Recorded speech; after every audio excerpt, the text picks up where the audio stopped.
This season of Cancelled Movie Report is brought to you by the amazing people that support us over on our newly launched Patreon.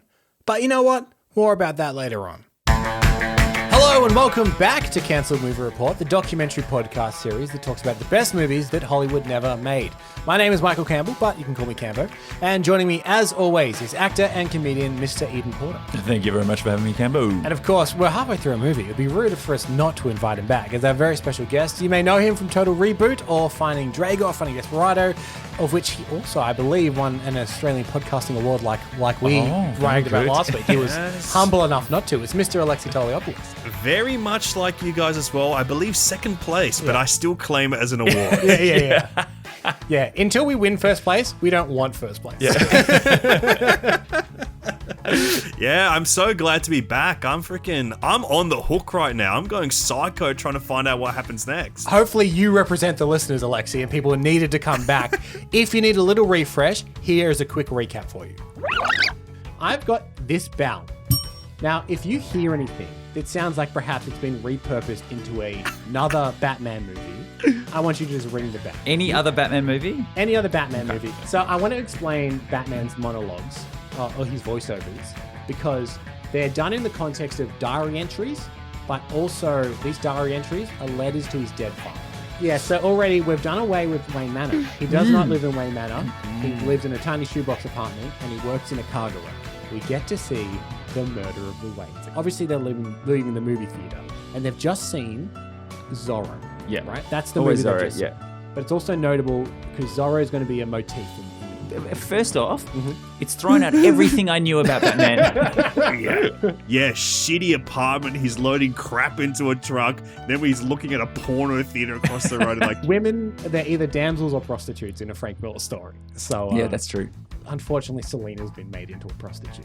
This place is clearly a breeding ground for corruption, and they're taking payments and money left, right, and center. We also learned that Jim, he wants no part of this. He's an honest cop. Yeah, and well, he's the only honest cop. I'm gonna again. We're gonna look at Batman there. And then suddenly there's a tussle between him and Selina.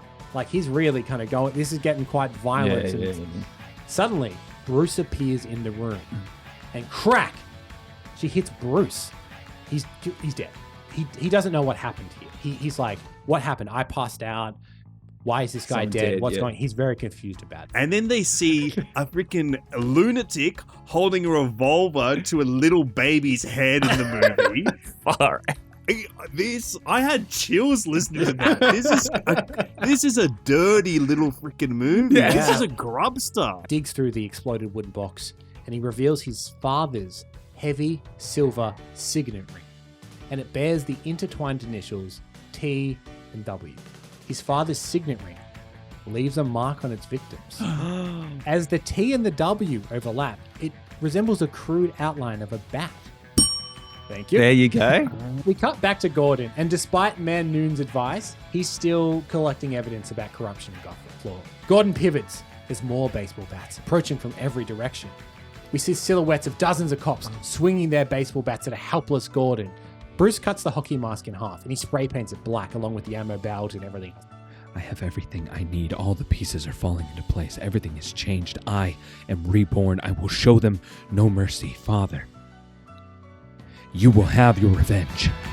Now, let's get back into it. Okay, so we've left this film at the midway point.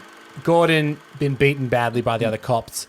Batman finally becoming Batman, albeit with no front teeth anymore. But I think we should take a moment to just assess. In episode 1, we heard a lot of the influences that were apparently going to help build this movie.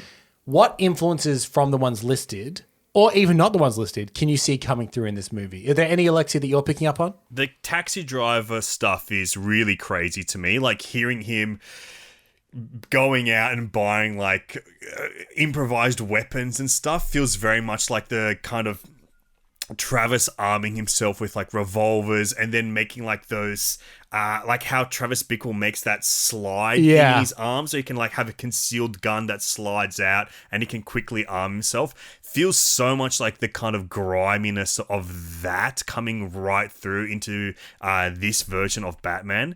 And I think the other big influence that we talked about like being the kind of gritty 70s cop dramas like your Serpico and your French Connection. Weirdly, at the moment, it feels like those are in plot only, because I think this feels much dirtier and grimier than those. I think Taxi Driver does feel like the prime tonal influence. Yeah, and not a world away from Joker that we ended up getting, albeit that was more King of Comedy. But and I think, it's just a Scorsese movie. I think the rage, the unholy under the surface described. sort of building up as well. That very much comes through in terms of that how his psyche's sort of going. He's just sort of focused it now into a different direction. Yeah. Also, something I want to point out, something I noticed when reading the script, very small scale. Yeah. This is not a big Batman movie. That's true. It's taken place mainly in offices, police precincts, and small apartments. Because outside of the mechanic, the strip club, and the like a couple of offices, there really hasn't been any big set pieces or anything like that. I'll be honest, I'm imagining it almost like Batman Returns, where it's like, it's all set on one block in Gotham City. It just feels like, the porno theater's across from his house, the mechanic's out the back, the police station's around the other side of the block. Yeah. But this is something else. We touched a little bit on the creepiness of Frank Miller. And something I want to point out that we actually did last episode, and I didn't tell you boys, and I'll let you know now. The word whore shows up so frequently in this script. Really? And we've actually removed them because it feels too far. Even in, like, people saying it, sure, if it's in line with the character, whatever. But even in the scene descriptions, it'll be like a bunch of whores move through the street. It's Frank. It's weird. That feels like such a Frank Miller to even have like derogatory slurs in the big print of the freaking script. Yes. Yuck. Yes. So yes, we've sanitized this a little bit. Okay, and even then, it's still pretty grimy. Even then, I'm clutching my pearls, feeling that they'll fall away and tumble across like Martha Wayne's. All right, let's get back into the story. So we now see Gordon. He's a bit patched up now. He's been beaten last episode. He's back at work, and he gets called into Commissioner Loeb's office. Remember, Commissioner Loeb, very corrupt. Yeah, very corrupt. And he's been told that he's been reassigned. Gordon is now on the Batman case. They need to stop this guy at all costs. We cut now to Gordon, and he's in a new office. And so essentially this happens in the comic book as well. The police don't like Batman because he's exposing corruption. Yeah. But also they know it's almost an impossible task. So essentially they're saying to Gordon, good luck. You're going to have this to go. This is a dead end. You're going to have to go fight this psychopath, but it's going to take up your time. You can't investigate anything else. You're just on the Batman case. So we cut into his new office, and on the walls hang maps with numbered pins, police sketches of the Batman, and a photo of the marks that the victims' faces, the crude bat on their face. And as Gordon enters, we see a new young police officer called Merkel. They jump up to greet Gordon. Morning. 3 more came in last night, sir. Let me guess. Find them all in the prison wing at Gotham Mercy. Yeah, all 3 were admitted last night. Better hit the road then and get my coffee on the way. Cut to Gotham Memorial Hospital. Gordon and Merkel walk down the hall. Beaten men lie cuffed to hospital beds. Dr. Wallace approaches them. Morning, Doctor. I hear you have a few more guests for us to talk to. Merkel, Gordon. Your lacerations seem to be healing nicely. So what do you have for us today? A couple guys from an electronics store heist. Broken clavicle, some ribs, dislocated shoulder, concussion, and about 12 hours surgery between them. And the other one? A pusher from Stillmore Heights. He'll need some dental work, and he took about 75 stitches. But he's okay. We have him in isolation if you want to talk to him. Yeah? Seems he was made to, eat his own product. Had to keep him away from the general population. Merkel, do you notice anything about these men? You mean the mark of the bat? No. I'm talking about their spirit. These men are broken. Scared. Here's your drug dealer. In the corner of the padded room cowers a former shell of a once tough street pusher. His haunted eyes are framed by a stitched-up wound that still resembles a bat. Cut to Harvey Dent's office. Dent enters the room with Gordon. You're kidding me. I'm the Batman vigilante? My wife will love this. Hey, you're young. You work out. And I've seen your record. You have no love for organized crime. I saw the Estrada trial on TV. Yeah, well, he's still on the streets, isn't he? If I was the vigilante, Estrada would be making license plates right now, not running Gotham's prostitution racket. Yeah, must be frustrating. You know, Estrada's operation has been hit quite a few times. A detective was even killed at one of his brothels. I heard. Detective Campbell. No big loss for the department, from what I understand. Yeah, well, I have a list of dates and times. I'd like for you to account for your whereabouts. Sorry, Detective. I was in D.C. at a convention for 3 of these dates. And my wife will tell you I was home with her for most of the rest. I'm not your Batman. I wish I was, but I'm not. No, you don't. He's a dangerous psychopath. And when I catch him, he's going down hard. I'm surprised to hear you say that, Gordon. I hear you're one of the few remaining good cops on the force. Oh, Christ, not you two. You of all people should know we live in a society of laws. This guy isn't a hero. He thinks he's above the law. He's a terrorist. Plain and simple. So they managed to sneak in a "we live in a society" into here. Yeah, we live in a society. Yeah, that's great. Gordon's he's in a dead end right now, isn't he? He is, yeah. Dent was maybe his suspicion. He's a young, idealistic man. Yeah. It's not corrupt, but no. It was at DC at a conference for some of those days. Okay. So it can't be him. Okay, interesting.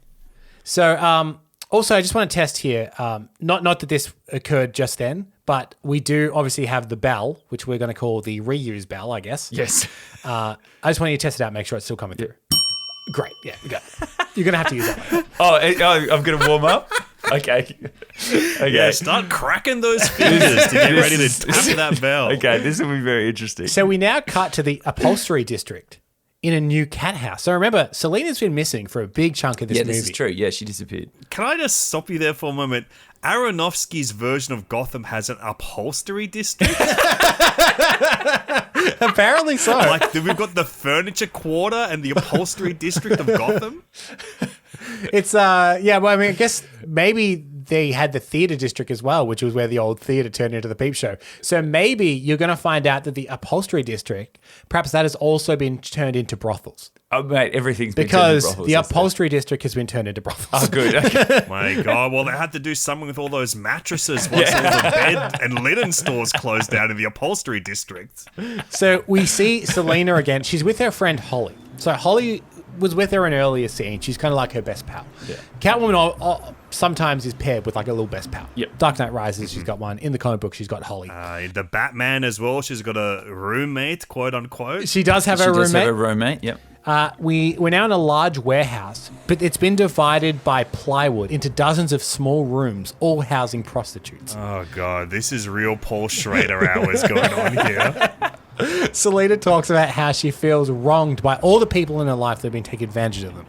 It's not just Chi-Chi, but it's the powerful that are profiting from them too. And like their clientele are like these big, important police and political figures. And that maybe it's time that they did something to get them all back. This is definitely happening right now. This is Selina's classic thing about like well, it's not. It's a little bit more than tax the rich. Yeah, it's Rob take the rich. down the rich. Yeah, exactly. Of course, this was reused as Hustlers, my favorite Jennifer Lopez movie as well. Yeah, so that comes through in most Catwoman portrayals. Yes, It's always yeah. like that. Yeah. So we know Selina, she's now planning, she's going to take some revenge on some of these people that have taken advantage of them. Big time. So we now cut back to Harvey Dent's office, and Gordon, he comes storming in. Harvey, I need a favor. Good morning to you too, Jim. I need a search warrant. You don't need a warrant to search my place, Jim. You're always welcome. Come over tonight. Dig through my underwear drawer for a mask and a cape. Sorry, you're not a suspect anymore, Harvey. You're just not Batman material. My wife will be so disappointed. She's really into the suit. Yeah, okay. I didn't need to hear that. It's not a Batman thing, Harvey. I've got a hunch. A hunch? Aren't you supposed to stick to the Batman case? That's what I need you for. I can't request it myself. Okay, I'm listening. Okay. After we spoke, I got to thinking about the Campbell murder. He was killed inside one of Estrada's cat houses, just before the vigilante appeared. And Estrada's prostitution ring has been hammered by the vigilante. So you think Estrada can lead you to the Batman? Or the other way around. Doesn't matter. I still don't get it. Look, I just want to take a look inside of one of Estrada's warehouses, okay? Hey, okay, you got it. I'll put the request in front of Judge Gillen this afternoon. Jim, this Batman thing is really getting to you, huh? The guy's slippery. He's getting better. Doing bigger and bigger criminals. He's changing his MO, using a random pattern so we can't catch him. He's been working on his disguise. It's transforming. Yes, go on. Yeah, big time. There's so many scenes where Gordon and old Dent need a warrant. They need a warrant. It's that classic scene of him going to ask for warrants and stuff like that. Yeah. The classic of their dynamic, I would say. Yeah, correct. Yeah. So how do we feel about the fact that the main plot of this is about taking down a prostitution ring? So hang on, Cam. Are you saying that you can't imagine a little kid hanging around with his little prostitute action figures with Batman going, "I've got to defend the prostitutes"? You can't imagine that? Yeah, he's got the bordello play set to put all those little figurines in. By the way, very interesting will they, won't they vibes between Gordon and Dent. Like, that was very flirty between them. Like, why don't you check my underwear? I do a draw. You're liking the charged energy between the two. Yeah, I like that. To me, that's a cool take. It's like, yeah, everyone's hooking up with each other. Everyone's gay.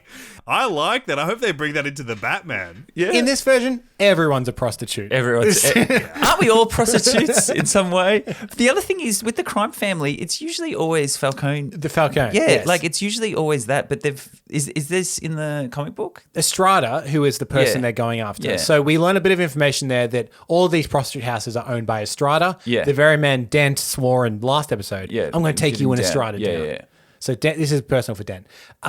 Not so much in the comic book. This is a lot of this prostitution ring takedown invented for the movie. Okay. Again, the comic's only 4 issues. It's very small. Yeah. They don't have time for all the prostitutes. No. Yeah. One thing I'm noticing as well is in the last episode, I was wondering who the villain was going to be. It really feels like Batman is the villain. To Gordon, definitely. Like, he's seen as a psychopath and a terrorist. Which is an interesting... Which Travis Bickle is, to be clear. Yeah. He's no hero. No. Yeah, okay. You just reminded me that one time I went to go see Taxi Driver, like, in a retrospective screening, and it was packed out, and the guy that I sat next to, this stranger, was like this slubby old guy. He was a huge slob, and whenever Travis started killing people, I could just hear him go, "Oh, fuck yeah, man. Fucking Oh, my God, dude. And I'm like, okay, I'm sitting next to a guy that thinks Travis Bickle's the freaking hero of this movie. This movie is made for that one guy out there. Yeah. So we now see the Batman standing on top of a roof watching the East End warehouse. I'm just going to say that because Batman standing on a roof, been used since, actually. Yeah. But this is actually in this version, I'm imagining all the roofs are like literally like 2-3 stories tall. Like, it just feels quite low small rise. like that. Yeah. This is the first time we actually see the full Batman. Obviously, before he was doing his different iterations, and then at the end of last episode, I've got my suit. This is the first time we really see the Batman on the rooftop, and he's watching one of the warehouses that Gordon wanted a warrant for. And in fact, he's watching down below as Gordon and a bunch of uniformed cops, they file out of the warehouse, and Gordon balls up a search warrant. He throws it into the gutter. It's disgusting. Didn't work. So we cut to inside this warehouse, and we see Chi-Chi, the pimp, and various other gang members. They're all in an office. It's a kind of office with the big glass windows overlooking the warehouse with high glass skylights.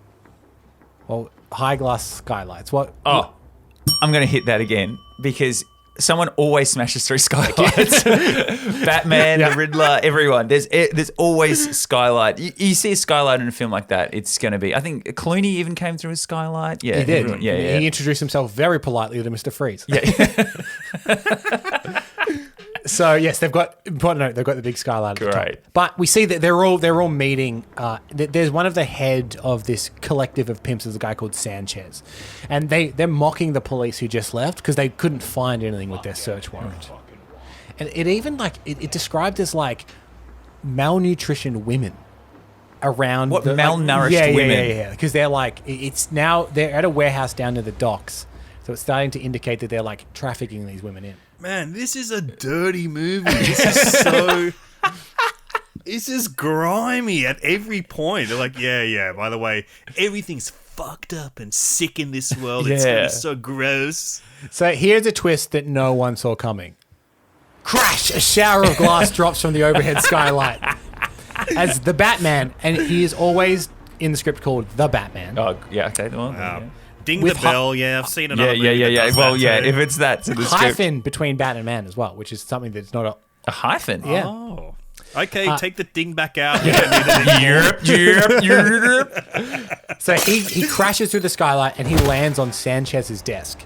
And he's described in the script as a terrifying demon of the night, pure menace. Fucking great. And there's a big warehouse fight. Oh, Thank fucking, yeah, I was going to say, warehouse fight, Ben Affleck. Yes. Yeah, It boxes is- he everywhere. does- yeah, He is throwing boxes at people. It is the warehouse fight. great. But he grabs Sanchez and he asks him where his boss Estrada is. He's told that he's down on the docks. He's picking up the new shipment of girls. Okay, now, this is where we first see the Batmobile. Oh, so he does have a Batmobile. Throughout the film, because he's a mechanic, Batman's been working on a car. Tinkering. Tinkering on a I car love this. I love this. that we've never quite seen. And this is the first time we see it as he's driving down to the docks. Tell me if this rings a bell. Okay. A black Lincoln Continental drives through a bleak, barren street of Gotham at breakneck speed. But this is no ordinary Lincoln Continental. It's the Batmobile. And its windows are tinted opaque. Heavy steel bumper modifications have been welded to its chassis. Its hood has been chopped to make room for a supercharged school bus engine that powers it. And it drives without headlights like a demoned car possessed, reckless and demonic. Does that sound familiar? Yeah, I'm going to hit the bell for that because I think we've all just lived through that scene. Yeah. Yeah. That's the Batman. He literally drives. I don't know if it's a Lincoln Continental. I think it's a different muscle car, but essentially he souped up a muscle car. But yeah, and it still looks like a car. It does, Like, yeah. and it just has modifications on it rather than an actual Batmobile. Exactly. This is feeling like Ghostbusters almost to me. Like, yeah, with a souped up old car. Yeah. School bus engine. School bus engine. Yeah, it's your big boy. I like to think the door he pulls the lever and the door goes and open. No motorbike though? No? Not yet. Oh. Yes. So we cut to a 6-story warehouse near Gotham Docks, and there's a service entrance. When clang, the doors fly off its hinges in skids, and sparking across the parking lot is the gate behind the Batmobile. It's on chain, so he's ripped off the gate and come through. Enter the Batman. He jumps out of his car, and all these goons come and they level all their shotguns at him, and he says, and I quote, 2 options. Tonight, you men can go to prison or to the prison hospital. The choice is yours. they all level their shotguns at him. That's the one I'd hoped you'd pick. And he continues to wail on these guys and beat them all up. It describes it as he leaps into the fray, is how they describe it in the script. Good. So he takes on a whole squad of goons, and he actually fights his way up the docks, all the way up to Estrada, almost like a mini version of the raid. Oh, yeah, I was going to say, isn't that straight out of Daredevil as well? Yeah, Daredevil. Yeah. So he fights his way through the goons all the way to Estrada. And he managed to inject Estrada with what he calls truth serum and the worst acid trip of your life. That's what he's just injected him with. Hang on. Batman has got like a little Yeah, concoction yeah. sort of thing. Stabs Estrada in the neck. We now cut to Estrada. He's duct taped to a flagpole, and he's screaming at the top of his lungs about how he brings the girls in from overseas and how they pay off Commissioner Loeb. And Loeb, he runs the whole show, and the police, they're all in on it. He's screaming all this at the top of his voice. And we see a corrupt cop on the scene. He says to the junior cop, "Cut him down before someone hears." So yeah, grimy. So Estrada isn't the top dog. No, okay, that's good. So it's back in the Loeb. Yeah, it's back in the Commissioner police Loeb. force. Yeah. Who'd have thought the blatantly corrupt police commissioner was in behind it all along? Yeah. So we cut to the Gotham Justice Building in the morning. The Batman sits in his Lincoln Continental across the street from the police station. And at this point, he's messed up. He's near death. He's just fought a million goons. He's bleeding badly. And his clothes there hang in tatters. There's blood puddles in the footwells of his car. And he listens to a tape of Estrada's confession. So he taped it. Oh, good. He's got evidence. But he's almost blacking out, so he drives off. We cut to Little Owl now. We haven't heard from Little Owl. Oh, yeah, what's up with Little Owl? Yeah. Little Owl. What's Owl short for? Alistair. Nope. Alex. Nope. Alex, you want to take a guess? Alfredo. Alfred. Are you kidding me? Little Owl is Alfred in this movie. Okay. Wow. Okay, good. Little Owl, he finds the Batman lying unconscious on the floor of his apartment. And he's lost a lot of blood. So Bruce comes around in bed, and Little Owl, he's patched him up. He's repaired him. And he tells Bruce that he can heal what's on the outside, but he can't heal what's going on the inside of Bruce. And most men like Bruce, they'd be locked up in Arkham Asylum for something like this. So first mention of Arkham Asylum. Yeah, first mention of Arkham Asylum. Yeah, So we better cut to Arkham Asylum, where we do. Oh, really? Yep. Gordon, he's following an orderly through a large, time-worn Victorian building. And there's a pair of orderlies. They pass, wheeling a young, very pale man in a straitjacket. He has greenish hair. Oh my God.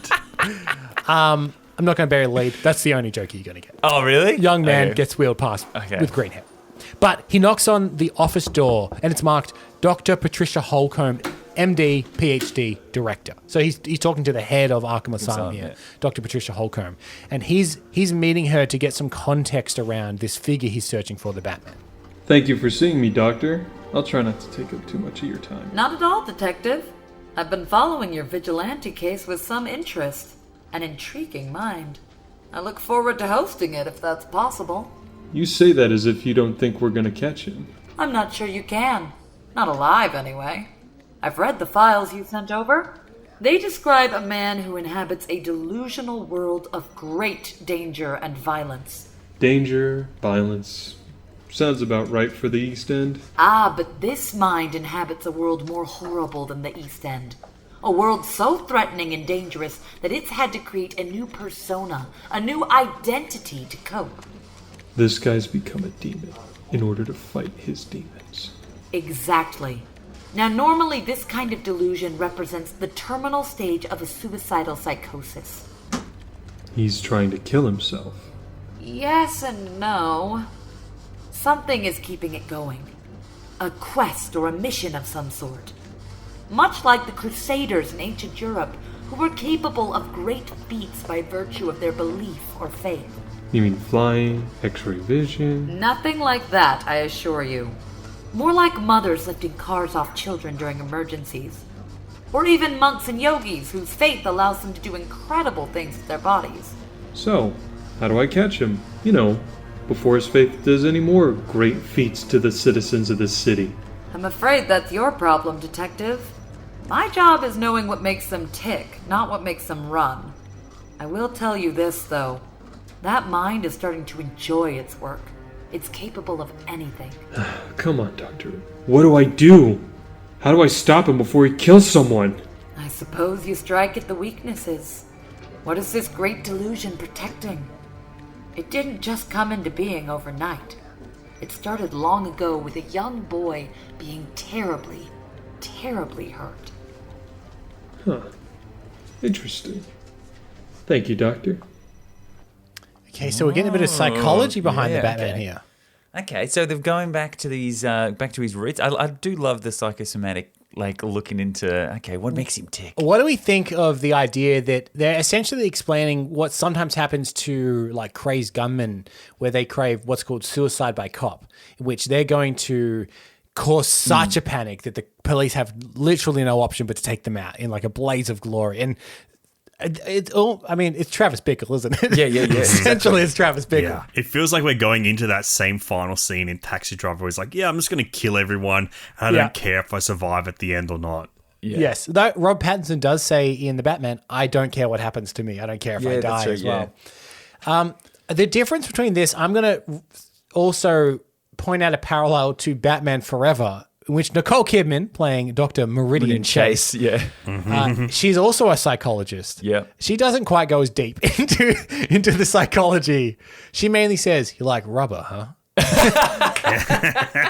Whereas Dr. Patricia Holcomb is more like, he is trying to kill himself. He doesn't care what happened. He's clearly got trauma in his life and he's mentally unstable. Yeah, she's a way better doctor. Yeah. That's why she runs Arkham Asylum and not Dr. Meridian Chase. So Gordon, he's leaving Arkham. And as he does, a reporter approaches him. And she manages to kind of goad him into finally talking to the press about some of this corruption. Gordon's had it by this point. He turns around and says, what do you want to know? We now cut to Loeb's office. He's talking with Mayor Noon. Oh. We suspected him. The upstanding Mayor Noon? And they discuss what they're going to do about Gordon and the Batman. See, things are not good. But you know what? They're off to a party soon with Estrada. Oh, God. And some of the best girls to sort this all out. So what they've done is they've essentially used their connections. They've freed Estrada. And now they're going to have a big party. But it's on their mind. Gordon's talking to the press. Batman seems to be targeting this prostitution ring. Something's got to go down. As all of this is happening, outside the office, we see that Batman, he's put a small contact microphone on the window and he's been listening. And he grins. He's been invited to a party too. Oh. So we cut back to Dent's office. So Gordon, I should say, talked to the press. Not a popular man in the police station, you might imagine after that. So he bursts back into Dent's office. What's up, Jim? Oh, you look terrible. My office was ransacked. They were at my apartment, too. Broke the locks, tossed the place.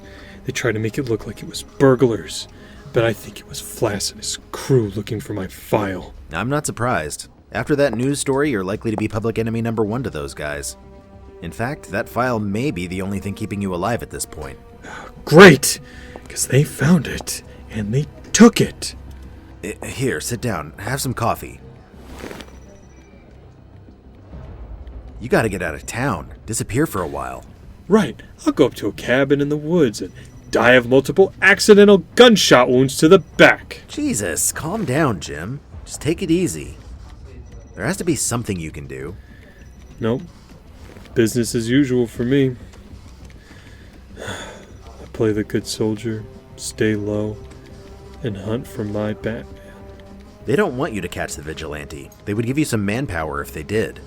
And when you capture the guy, they're gonna crucify you on the news. This guy's becoming a saint to some people. He's a terrorist, Harvey. A dangerous psychopath. Who knows how far he'll take his personal war on crime. Yeah, it's really scary to think how far a guy will go to rid this town of crime. So it's not looking good for Gordon. No. He has, off camera, had all of his evidence that he's been collecting over the movie. Yeah, Office gone. ransacked, evidence stolen. See you later. Is not in a good way. He's going to get beaten up again, no doubt. I think the clock is ticking for old Gordon. Oh, no. But he still doesn't side with Batman. Batman's he's still calling him a terrorist, isn't he? Yes. Yeah. Gordon, come on, mate. Get on board. So we now cut to a limo. It's rolling through the darkened streets. And as it passes, this is what it says in the script. The prostitutes, read whores, as Frank Miller wrote it. Okay. The prostitutes around the area fly into a frenzy around this limo that's passing through. They desperately prostrate themselves before the car. All but one. She's different, confident. That's Selina. Yeah, good. She's dressed in knee-high black boots, a black leather pants, and a leather halter top. And she wears a wig and carries a whip. The window goes down the limo. We see Loeb. He points at her. That one. Oh, God. So we cut to Loeb's mansion in the master bedroom. Selina lies on his 4-poster bed with a tacky mirror and silk bedroom. So very heavily indicating post-coital. Yeah, at this okay. point. Well, it's interesting because they said she was like S&M sort of thing. So that's where the whip comes from. Yes. Because, she's usually always... They add the black leather and stuff. Yeah, Yeah, they've tried to yeah. explain it away. Yeah. So she's on the bed in his bedroom, but Loeb, he's down in the living room and he's hosting Mayor Noon and various other police and Estrada and all the top wigs at this huge opulent mansion. And it describes there's women and drugs everywhere. On every surface. They're having a debaucherous little time. Okay. Now that Selina is alone in the bedroom, she grabs one of the satin pillowcases and she starts filling it with loot. She's robbing him, you see. Good. She's got her way into this big mansion. I like this. This. She enters his private study. She makes her way to his desk and she grabs some papers that draw her attention. It's Gordon's stolen papers. She puts them into the pillowcase. Oh, she flicks through them a bit. Goes, this is interesting. Puts them into the pillowcase. And then she just dumps the whole drawer into her pillowcase.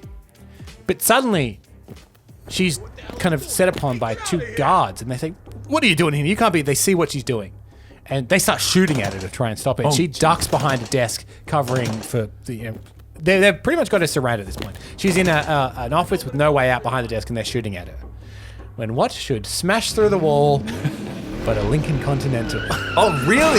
Crashes into the study. Oh, wow. The door swings open. Selina looks up to see the Batman.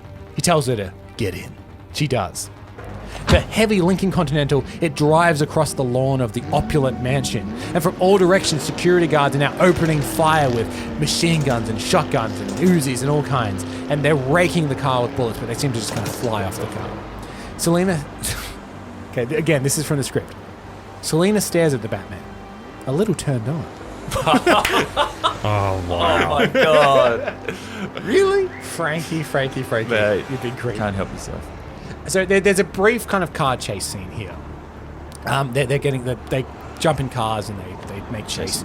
It also points out that all the big Loeb and Noon and all the higher ups completely dazed, right? Like, oh my God, what just happened? Yeah. We were just an assault on the mansion.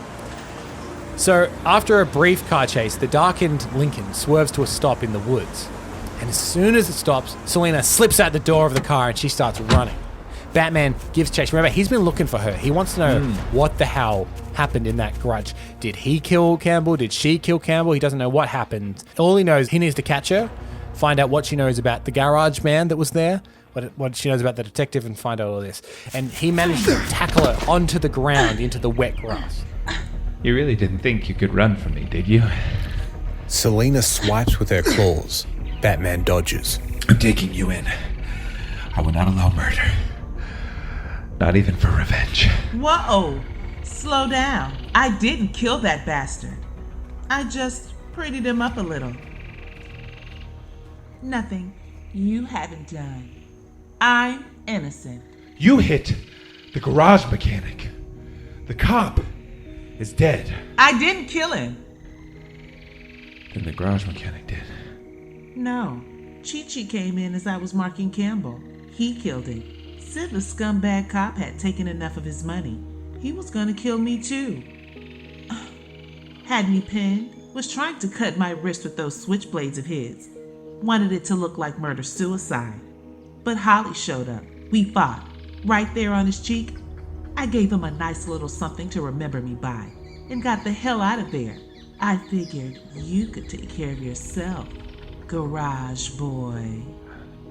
How did you? Darling, in my whole life, I've only met one real man. I'm not about to forget his eyes. You're not gonna try to knock me out again, are you?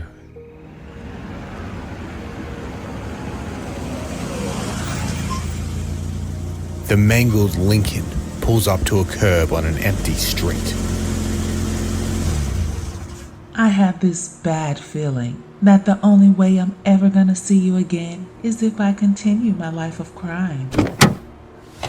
I wouldn't recommend that. You didn't do so well on your debut.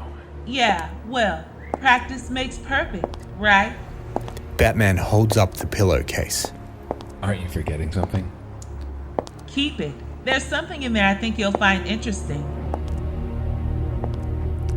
Okay, so That's good. we now see Batman has all of the evidence.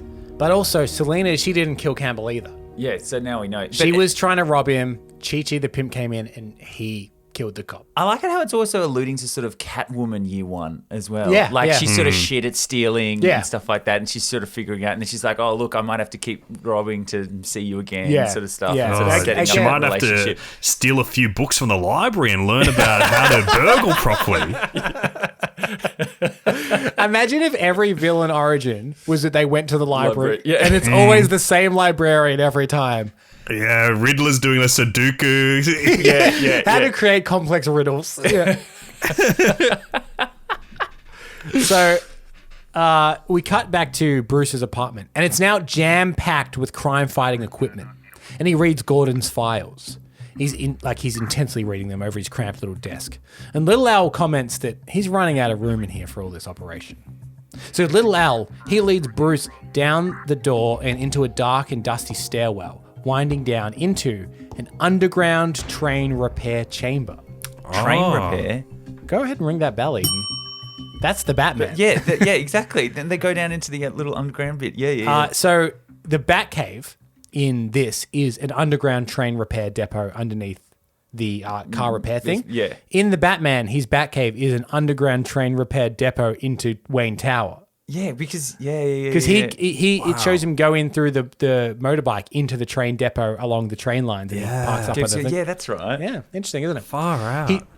Little Al throws a heavy Frankenstein-style switch, flooding the black chamber with light. Little Al explains that his father brought it from the Wayne Corporation, and it used to be a train repair shop. And Bruce, he loves it. He's loving this. He loves it. Big smile, no teeth, etc.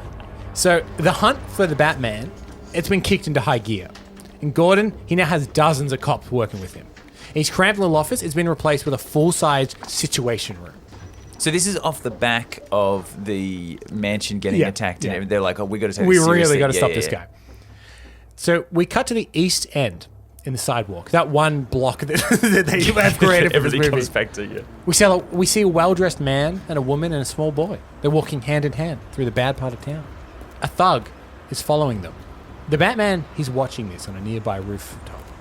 The mugger, he wrenches the purse free and he takes off running down the street. But the Batman does nothing. Gordon, he watches all this from a crappy police car. He's frustrated. His trap hasn't worked. Oh, So they're trying to lure him out. What, with a fake mugging? Well, remember the psychiatrist said something happened to a young boy here. Yeah, So yeah. they're setting up pretty much the murder of the exact Waynes. same. Yeah. But Batman, he didn't fall for Didn't it. take the bait. So the couple and child, they head towards a car and Gordon thanks them. Says, thanks for your help. And he's alone now. He's walking back to his car. Suddenly, Batman comes out of the shadows and he says, "We can work together. You don't need to trap me here." Suddenly, police everywhere. This was the real trap. Are you kidding me? There's a trap within Inside a trap. a trap. Batman realizes what he's done. He's messed up. And he legs it, essentially. And as he does, he tackles Gordon as he runs past him. But you see, he slips something into Gordon's coat as he does. And he runs off into an abandoned tenement building. Now, this is probably the most famous scene from the comic book. An entire issue of the 4 issues is dedicated to a tenement building that Batman is trapped in, and it's surrounded by the cops, and he doesn't know how to get out. And they kind of recreate and expand this scene in the movie. So he runs into the tenement building, and a SWAT team, they swarm the place. And it's a full-scale assault on the building. So they start firing on the building. SWAT teams are in there. Batman essentially, it's like this big fight for survival. And it has all the key Batman action scene elements. There's a scene where the SWAT team are looking down a hallway at an elevator, and the ding goes, and the elevator doors open, but no one's in there. Suddenly, Batman comes out. I'm going to ring the bell there because this is exactly from the Batman. Exactly the Batman. The lights go, Essentially, yeah. you know how he goes into it's a nightclub in the Batman? Yeah. It's that in the tenement building. Yeah, He's exactly. fighting his way up. Yeah. But he's desperately looking for a way out. And he does finally manage to escape the chaos by going straight down to the bottom into a bathroom, and he actually escapes via the sewers at the bottom of the building, and he makes his way back up the sewers. That's how he escapes. Gross. Oh, yeah. Yeah. And he befriends it. So they didn't catch him. He managed to escape. Everyone's bummed out. Gordon's leaving, and he puts on his jacket. He's puzzled. What's in his Pulls pocket? something out, and he finds Bruce's tape, like the confession, and a bit of microfilm. So Bruce has essentially given him all of the evidence that Gordon needs now. He's holding it up into the light, the little microfilm, and his jaw drops. We now cut to a bar. Gordon and his best mate, quote unquote, just mates, Dent. They're sitting in there. They're in the back of this little bar, having a Marlboro cigarette, discussing what's just happened. He risked his life to get me those files. He could have mailed them.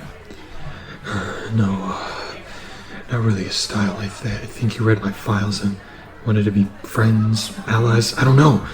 He's obviously crazy, but he's not the wild animal I thought. So, what are you gonna do? There was more in those files than just my report. Evidence, Harvey. It's all laid out. What kind of evidence? It's the jackpot. It corroborates everything we suspected. Loeb is in bed with the biggest names in Gotham's underworld.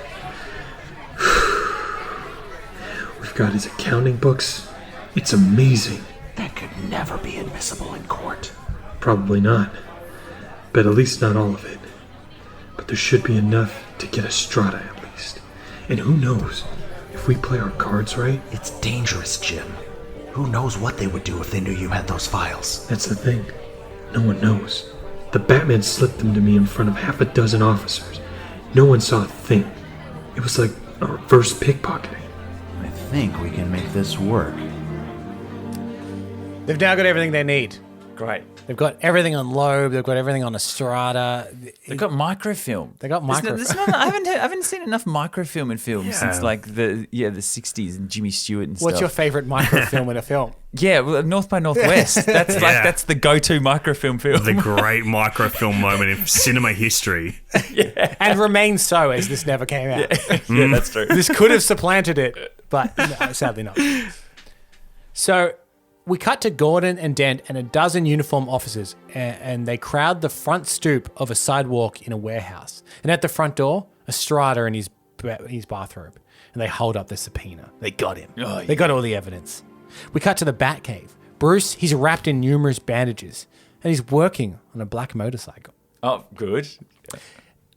He, at this point, his head completely shaved. He's completely shaved his head. Oh, wow. That's difficult. Very And Travis Bickle. No mohawk, but well, close yeah, enough. Of course, yeah. Well, what there is a crisscross of stitches all the way down the back of his head. So he clearly had like his skull or something cracked open throughout all the action in the film. Geez. Probably from the warehouse, I assume. And Little Al is assisting him. The local TV news, they show a red-faced Loeb pushing through a mob of reporters to get to his office. The news, so there's been allegations, but they've yet to get Loeb. But they've reported on his corruption. He's trying to get all the reporters away. The news again switches to the search of the missing Bruce Wayne. Come back to that. The heir of Wayne's fortune. You thought we'd forgot about that thread, but we hadn't. And Little Al, he finally puts it all together. This young Bruce that he knows, that's Bruce Wayne. Oh my God, it must be. It must be Bruce Wayne because they look alike. And so this is the first time that Little Al has ever known. Oh my God, I've been. This is living the with Bruce first Wayne. time. Yep. We cut to Gordon's apartment at night. It's dark and quiet, and suddenly he's awoken by something. It's the familiar silhouette of Batman on his windowsill. Loeb is up to something. Warn Dent. It's going down tonight, but I don't know what it is yet. I think I know a way to find out. What's going on? Nothing, hon. I've got to go to work. That's... And this does the classic thing, of course. He turns back to the window. And he's gone. Batman's gone. Yeah. Batman's gone. And it describes all that remains is a pool of blood because Batman is consistently bleeding throughout this whole movie. I love that as a character toucher. He's just leaking blood at all times. Love There's that. just red stains everywhere on his clothes. Yeah, wow. That's a classic. That's probably the most classic Batman scene we've got yet, right? On Yeah, the where windowsill, and then disappearing. warning Gordon something's Yeah, going down. yeah. And we're starting to form something to a Batman that we recognize. So Gordon, so he needs to know what's going on in the warehouse. So who would he go to the information? Well, he's going to beat it out of Flass using the same baseball bat that he used on him. Oh, the very same. He manages to track down Gordon Flass. beats. Wow, Gordon doesn't usually do that. Again, taken from the comic here. Okay. Gordon does get beaten up with a baseball bat and then beats someone else, up. yeah. So he it beats is the true information. to the character. So we It like is that. true to the character. Yeah. He beats the information out of Flass. He's using the same baseball bat that he used to beat him. But Flass won't talk. In fact, he's kind of reveling in this idea that Gordon's coming unstuck. All that he tells him is, "Be sure to say hi to Anne for me." oh, Gordon suddenly stops. See, Gordon's wife, Anne, she's being kidnapped. And Gordon, it's too late, because as he arrives back at his apartment, he sees 4 police officers and Commissioner Loeb. They're stuffing her in the back of an SUV as he's arriving. The cops start opening fire. One even hits Gordon kind of in the stomach. Gordon manages to take out 3 of the 4 uniformed officers from his position. The surviving cop, with the help of Loeb, manages to stuff the pregnant Anne into the SUV. And the last cop punches the gas and shoots for the door, but the Batman stands, blocking the exit, because they're in like an apartment building at the moment. And in front of him, he's standing in front of his black motorbike, blocking the exit.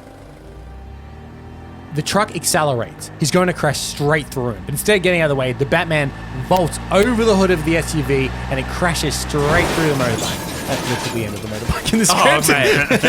Oh, man. They build up to it and nothing happens. Other than prior to this, you see him driving through the sewers to get there. The SUV careens wildly and crashes into a parked car and rolls over. Batman's still holding onto the van at this point, by the way. Loeb, the driver taken out in the crash. Yep. Loeb, he pulls Anne down the street now. He's bloody and he's bruised and he's trying to get away. He's pulling Anne by her hair. And he's bleeding badly from a huge gash in his forehead. He seems to be a little bit dazed. Bruce falls from the SUV onto the sidewalk amid a shower of shattered safety glass. And interesting I mentioned Bruce there, not the Batman. Because his uniform, it's in tatters. His mask is completely gone. Oh, no. It got taken out in the wreck. But he tries to get to his feet and he stumbles and falls. He's very unsteady. Gordon also pulls himself across the street by sheer force of will. He bleeds all over. So many people are bleeding. Streets are bathed with blood. Bleeding from his gut wound. And his gun is now slippery from blood and it's hard to hold. Loeb stops and he turns and he fires at his 2 pursuers. And they throw themselves behind a couple of parked cars as glass rains down on them. What are you doing here? Striking terror. What else? Sun's coming up. We better hurry. I'm out. The Batman draws a nasty-looking throwing knife from his boot. Both men stand to face Loeb. He points his gun at Gordon, then the Batman. Don't make me do it. Let her go. You won't do it. You don't kill! I have no such reservations, Loeb. You're empty. If you had a shot, I'd be dead by now. I walk. He keeps dragging Anne along the street into an urban park. Take him! She's too close. You've got nothing. I've seen your face. I've got the woman, and you won't kill me. It's against your code. Do it! Batman pinches the edge of his knife. He takes a deep breath. The knife sinks deep into Loeb's eye. I've got a lot of codes. Batman crouches over Loeb. Here's a little something to remember me by. Anne runs to her husband. Oh, Jim! You've been shot. It went right through. I'll be alright. Are you okay? I'm fine. You look kind of hurt. I'll be alright. With a little help from my friends. And who are your friends? I don't know. Who are you? I'm a cop. Who are you? I'm the Batman. Gordon points down to Loeb. Batman has carved a tiny Z in his cheek, emblematic of the Zorro logo. That doesn't look like the mark of a bat. It's a gift. For a kid I used to know. A long time ago. Siren's coming. You better go. Just so you know, I'm practically blind without my glasses. Batman turns back, throwing Gordon's glasses back to him from across the street. I'll see you around, Detective. A truck comes between the two. It appears to be an Al and Sons garbage truck. Thanks. Batman is gone again. Batman. So how do we feel about Batman carving the Zorro logo into the face of Commissioner Loeb? No. You've gone down the avenue of the bat motif now. You're not going back to the Zorro thing, unless he literally killed your parents. But even then, stick with the bat. Stick with the bat. How are you feeling about it, Alexei? That's a pretty intense scene. Yeah, it feels weird because it's like almost feels corny, and it feels like so much of this movie is trying to remove any of the corniness of comic book heroes and the Batman and just go for the gritty realism of it all. So it feels like this tonal shift that sits a bit strangely in the movie. Yeah. I will also say that it's funny that this is the first time he's appeared on the windowsill. He said, gone down in the way. This is like the most Batman it's kind of got. Yeah. And then he goes and carves something into someone's face, which is a very un-Batman thing to do. Yeah. Yeah, it's interesting. But it does imply that, like, everyone's kind of seen his face. Like, Commissioner Gordon, or Detective Gordon, has now seen his face, and he kind of knows. Obviously, he doesn't know that he's Bruce Wayne because no one knows Bruce Wayne. Yeah. But they kind of know each other now. He makes that little joke about, oh, don't worry, I can't see anything without my glasses. Again, a line directly taken from the comic book. But they've managed to take down this prostitution ring. They've got Loeb. We now cut to a glamorous living room. We're wrapping up the film now. Yep. We see an unseen figure. They're walking around as a TV is playing. So much exposition is just on TVs, by the way. This movie, really? Yeah. TV is playing a news report of Jim Gordon and the rescue of his wife, the takedown of Loeb. And Gordon and his wife, they're set to make a complete recovery. They mention Flass. He's also been charged. But Mayor Noon, it seems that he's unlikely to face charges. The mysterious intruder lifts an exquisite oil painting off the wall. We cut to Bruce Wayne now. He stands in a vast classical garden amid weeds and tall grass. Bruce looks down at the cardboard shipping box full of letters, and they're burning in a brick fire pit. He's let go now. Yeah. But he does write one last letter to his father. December 18th. Dear Father, you've taught me well, showed me who I am, and I know what it takes to be a man in this world. For that, I am grateful. But I am ready to find my own way now. I will make the most of my inheritance, and I will always honor your memory. Night is falling. I've got work to do.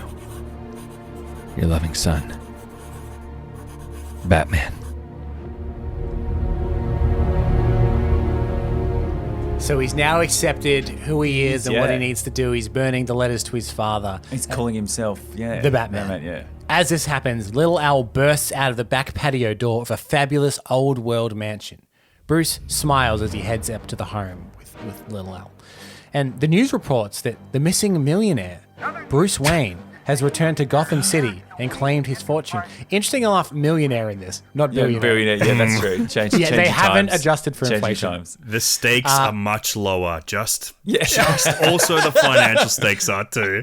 Yeah, he can't buy all of his equipment in one go. He really needs to pad that out. So we do cut back to that opulent living room.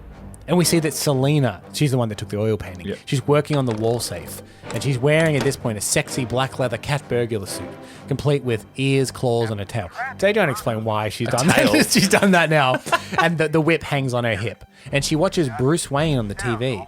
She smiles ear to ear, and she licks her lips. She says, The plot thickens. Because she recognizes that's the only man she's ever met. Casually, the Catwoman scoops out a glamorous diamond necklace and clasps it around her neck. But suddenly, the alarms sound. Oops. She smiles and runs full speed over the stone roof deck and leaps onto the railing. And just for a moment, hangs in the air high above the city, Gotham. And then she's gone. And then we cut to black. That's the end of the movie. There we go. Oh, it's a lot to take in. Yeah, I feel like I need a shower now. It's just so grimy and ugh. Yeah.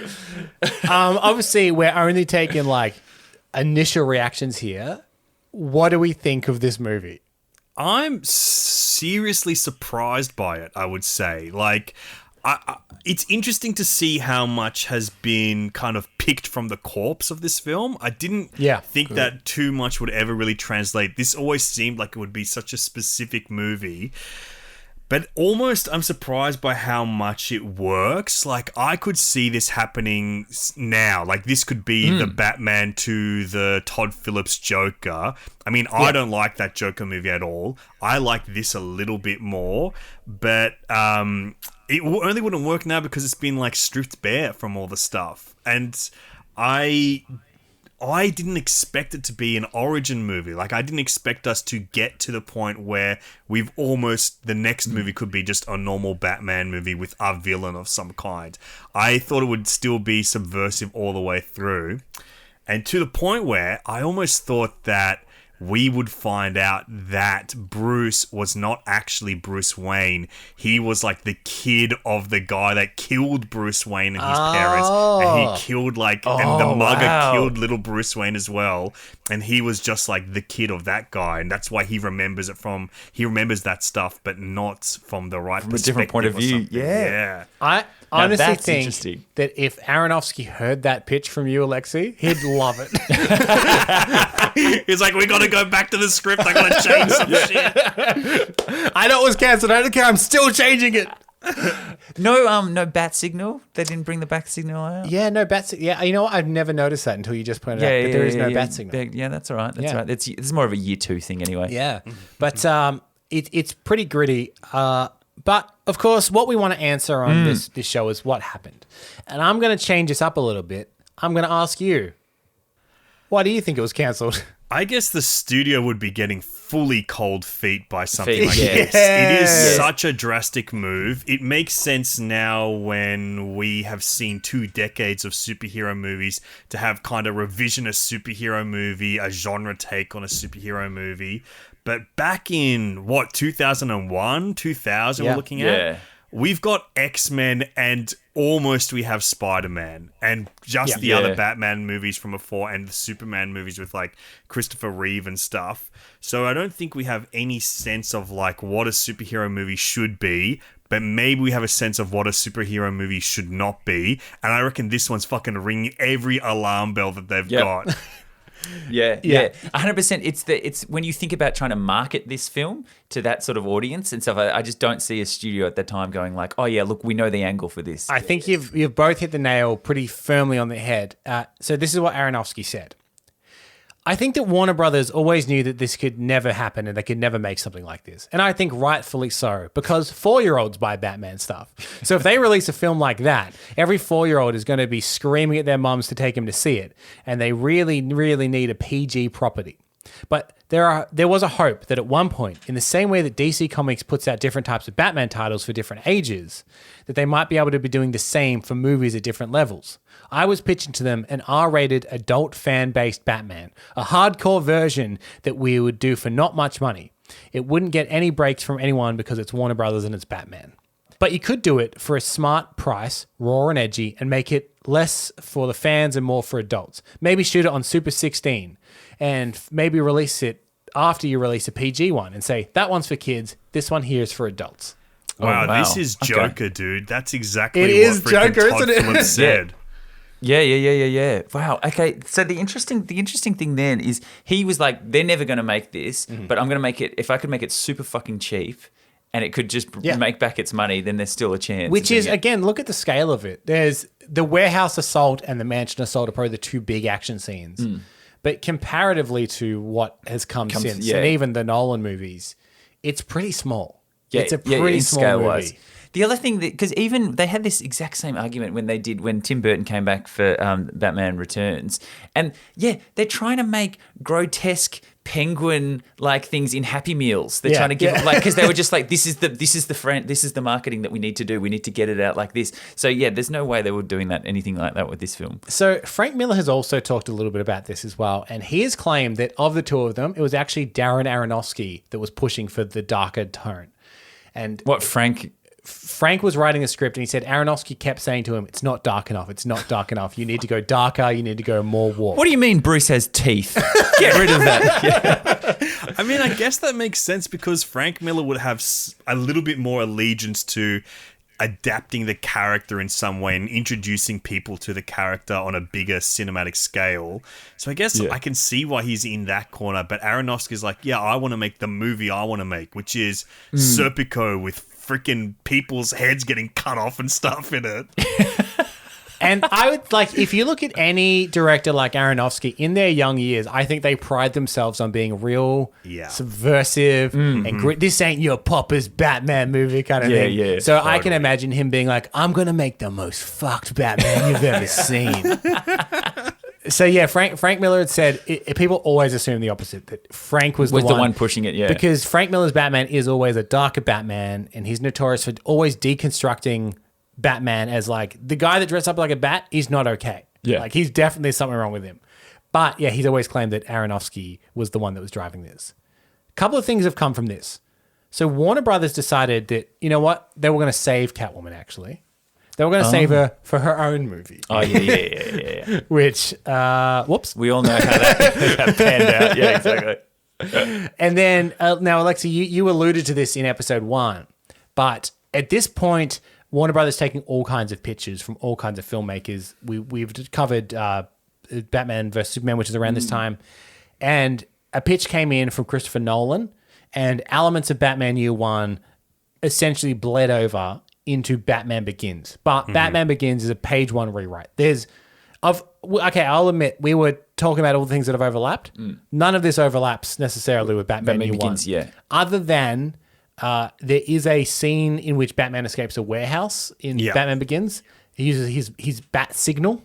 Yep. That is from the comic Batman Year One, but is not in the script. He doesn't use his bat signal in this. And Gordon has a son. Those are the two things. Yes, Gordon has a son. Pretty much. Yes, that's true. Actually, yeah, you're right. He did copy it. Yeah. Nolan. So Aronofsky from this, his next big project was The Fountain. He went on to do The Fountain, which made a bunch of money, big hit, The Fountain. Everyone still talks about it now. Both critics and audiences flock to it. Yeah. And then Frank Miller, he did eventually direct. He directed Sin City. Yeah. See, he's had a tumultuous relationship with Hollywood. He wrote RoboCop 2, and he hated how it came out. They changed a lot of stuff on him. And due to that and this experience and Ronin not happening, he was pretty down on Hollywood. And eventually Robert Rodriguez convinced him to come and direct Sin City. Fun fact, we have a Robert Rodriguez project later on in this season that we're going to cover. But the question that we always want to answer on this podcast, do you think this movie would have been any good? Alexei, what do you think? This is such a tough one. I think it would be good, but I don't know if it would have resonated at the time. Like if people would want this kind of superhero movie back then. And I really do think it could have like changed the course of history. Do you think if this movie came back out in like the year 2000, 2001, would we have had 2 decades of superhero movies? Is Spider-Man nice enough to subvert whatever darkness this is bringing out into the mainstream? Yeah, maybe it would have completely either delayed or stopped the comic book movie boom. Because everyone thought the 2000s was the comic book movie boom. Little did they know. Yeah, they're about to really get hit with the comic book movie boom. I almost think we have had this film. I think the Batman is... And Joker. And Joker. Between the two of them, this has been... Yeah, I think that's what we've ended up getting. And you can see it does work in context. I don't think the Batman exists without this movie. Yeah, I'd agree with that. So much of it is taken. And like Matt Reeves is a good director in his own right, but like whenever people come onto projects, they read previous drafts and whatever, and we see it time and time again on this show that they end up going, oh, I love that element, and they'll incorporate it into their own. And I think there are elements of this that very clearly come through in The Batman. Well, we've come to the end of our cancelled movie report on Darren Aronofsky and Frank Miller's Batman Year One. And you know what? We would just love it if you could subscribe. Be it on Apple Podcasts, Spotify, Google Podcasts, or wherever you like to listen. That really does help us get discovered in the charts. It would also be terrific if you could leave us a 5-star rating, or most importantly of all, tell a friend. This movie didn't have a bat signal. Maybe create your own with our logo, shine it on into the sky. We're completely independent here at Cancel Movie Report, so your support really does mean the world to us. Alexei, thank you for joining us on the maiden 2 episodes of Season 3 of Cancel Movie Report. I just know that if anyone loves this show, they're going to love Total Reboot, and they're going to love Finding Drago and Finding Desperado. But if they want to hear a little bit more, where can they follow you on social? What do you want to shout out? You can find me on Twitter, Instagram. I'm at This Is Alexei. You'll be able to find like all my podcasts from there. If you want to hear movie talk and chit chat and that kind of stuff, discussion, digression, and all that, we do all that every week on Total Reboot. Me and Cameron James, very funny comedian. But thanks so much for having me, guys. I love your show. It's been so fun hanging out. And honestly, to finally scratch the itch that I thought could never be scratched in seeing and hearing and feeling what the freaking Darren Aronofsky Batman Year One movie was actually going to be. And you know what? Little Al, my favorite Batman character now. You heard it here first. And hey, if you do love the show and you want to support us, we would love it for you to join us over on Patreon. We have a whole extra bonus podcast over there. It's a lot of fun, and honestly, it is the best way to support the show. It really helps keep the show afloat. It's quite an expensive show to produce. We would also love to thank our amazing voice cast, including Cameron Logsdon as Batman and Ben Wagner as Detective Gordon, and the rest of the amazing cast, all of which you'll find credited in the episode notes. And hey, look, what did you think of the movie? And did we miss anything? We'd love to hear from you. You can always get in touch with us at cancelmovies@gmail.com or at cancelmovies on all the socials. And maybe you have a cancel movie project you've always wanted to hear about. Why not let us know? You can fill out the form in the episode description alerting us to a project, and we may just give it the full Cancel Movie Report treatment. I'm Michael Campbell. I've hosted and edited this episode. That handsome young man over there, that's Eden Porter. He's my co-host as well. Thank you very much for having me, Cambo. And we both produced the show. Now, don't go anywhere, because next week we have a cancelled Indiana Jones movie that... Bringing it back. It's called Indiana Jones and the City of the God. And much like this one, you're going to hear a lot of overlapping interesting get the bell ready about it. Written by Academy Award winner Frank Darabont. Oh my God. If you can't wait, here's a quick sneak peek. Indiana Jones is back. I told you if I ever saw your face again, I'd pop you one. The cancelled 4th adventure. We're going after the lost city of the gods. Lost Dias? That city's not lost. It never existed. It's a myth. A fable. From screenwriter Frank Darabont. Marion, tell me you didn't know. Look me in the eye and tell me. Adventure still has a name. We're gonna need a torch. I must be dreaming. It's no dream. It's a mother lode. Indiana Jones and the City of the Gods. But until next time, take care.